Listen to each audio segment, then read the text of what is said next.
Alors, merci à tous nos intervenants. La partie présentation des résultats donc, du GT2 d'Eguralt est terminée.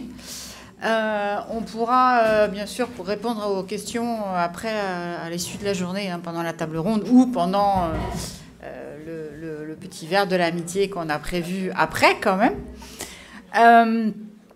Mais on ne voulait pas finir la journée sans vous montrer un peu ce que les autres productions, on va dire, faites à travers ce projet.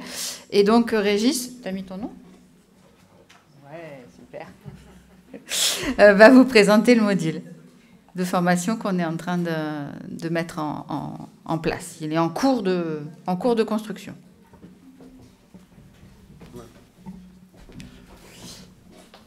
Alors, bonjour à tous.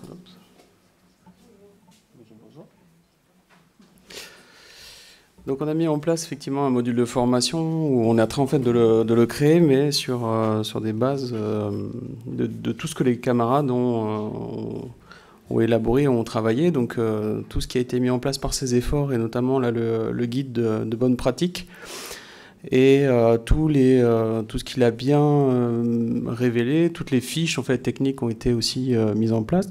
Vous avez vu aussi les vidéos là qui ont été faites, qui sont de qualité et qui seront exploitées. Et également, en fait, on va essayer de baser aussi le module de formation sur tout ce qui est, comment dire, les éléments en fait qui sont regroupés en fait au niveau des expériences et des ateliers de diffusion qui ont déjà été faits en fait par les partenaires. Alors, pourquoi faire un guide de formation et pour qui ? Alors, on s'est posé la question. Au début, on ne savait pas trop, on était un peu perdu parce que le but du jeu, c'est quand même en fait de former un peu tout et tout le monde. Et comme on y croit et on se dit que ce serait bien que tout le monde ait le droit en fait de pouvoir y être formé, on s'est fixé comme objectif de former nos étudiants en master, sachant qu'ils ont déjà, en fait, pour certains, une formation je pense, de assez bonne qualité, dispensée par M. Soulas, ici présent.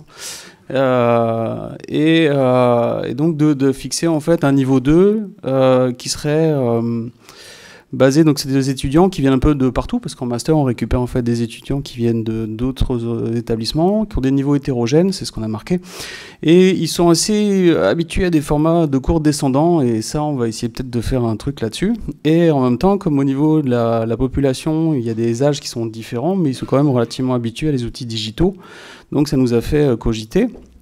Au niveau des formateurs, c'est un peu pareil, parce que même si c'est effectivement nous qui allons l'utiliser de façon principale, le but, c'est quand même qu'il soit utilisable et utilisé par la plupart en fait, des écoles de France ou bien nos partenaires au niveau espagnol et portugais. Donc on part du principe que qu'il va y avoir des formateurs qui ont une maturité relativement hétérogène sur la formation ou sur la connaissance sur le bois, et aussi on va essayer de leur proposer des activités pédagogiques qui soient faciles à s'approprier, à savoir on va leur mettre un guide entre les mains qui essaye d'être relativement facile à utiliser. Voilà. Alors, quels étaient les objectifs pédagogiques qu'on s'est mis ? Bien sûr, c'est en tout cas, c'est de décrire bien les caractéristiques du matériau bois, parce qu'on ne peut pas utiliser et fabriquer en bois sans qu'on connaisse bien tout ce qui est propriété mécanique, origine, points forts, avantages, inconvénients. C'est ce qui a été quand même assez fortement présenté là aujourd'hui. Faire en sorte que on puisse favoriser en fait l'utilisation du bois. Donc c'est au mieux en fait donner les connaissances acquises aux commanditaires pour qu'ils puissent construire en bois dans leurs futures propositions, et en même temps connaître toutes les principales techniques aujourd'hui qui sont les usages courants, mais en même temps les innovations. Pour cela, on s'est rapproché en fait de partenaires parce que même si effectivement on est maître de conf, on est enseignant, on pense qu'on sait faire des trucs, mais en fait on ne sait pas tout faire. Et on s'est rapproché du coup de spécialistes, des ingénieurs pédagogiques qui nous ont aidés à co-construire à travers des réunions pour établir une histoire qu'on veut raconter autour de cette formation. On a détaillé des objectifs pédagogiques qui essayent d'être les plus clairs possibles, avec des messages clés à transmettre et faire que on ait une pédagogie avec des innovations quand c'est possible. Le format, c'est une promo, hein, une centaine d'étudiants globalement. Si c'est pas une promo entière, on s'est dit c'est pas grave, ça va être des demi-promos, des quarts de promo. On va voir en fait comment on va pouvoir gérer en fait le panel. On va, vu qu'on a affaire à des jeunes qui sont habitués à utiliser leur smartphone, leur ordinateur un peu tout le temps, on va essayer de faire des activités interactives pour pouvoir les solliciter un peu aussi sur des choses qu'ils connaissent. Et on va pratiquer des pédagogies un peu différentes. C'est-à-dire, au lieu d'être descendantes, on va essayer de faire des pédagogies inversées. Et on va essayer aussi de raconter en fait une histoire. Alors c'est quoi l'histoire qu'on veut raconter sur ces 2 jours de formation ? Eh bien l'idée, effectivement, le premier jour, c'est d'essayer d'introduire le module, de dire comment on a créé ce module, d'où ça vient et où on veut aller ensemble.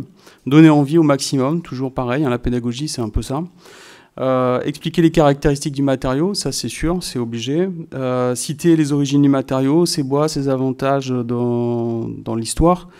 Et aussi distinguer toutes les différentes techniques de construction qui existaient, qui existent et qui existeront. Donc c'est un peu l'idée. Ça c'est le matin, tout en ayant cette idée là du matin de faire de la réactivation en fait des connaissances qui ont déjà été acquises en licence. Et après, en fait, l'après-midi, c'est de faire en sorte qu'on va, décrire toutes les différentes typologies structurelles dans les immeubles, voilà, bois, moyenne et grande hauteur, parce que ils ont des connaissances en fait sur les bâtiments bois classiques, mais là, on essaye de l'appliquer de façon un peu plus spécifiquement et identifier aussi toutes les innovations sur les produits structuraux innovants. Après le deuxième jour, le matin, on va essayer de faire des activités et aussi en même temps de la formation qui serait autour de rassurer et sécuriser les habitants qui sont porteurs en fait de projets pour qu'ils puissent bien connaître toutes les méthodes qui seraient employées pour garantir une bonne qualité en fait des constructions bois. Et ça, c'est pas super évident.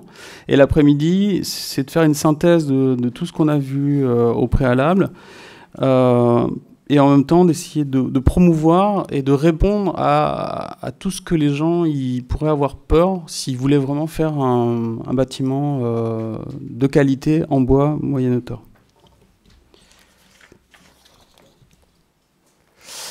Comme on l'a dit, en fait, le but c'est de faire aussi une pédagogie en fait un peu innovante et de pas simplement en fait faire de la pédagogie descendante.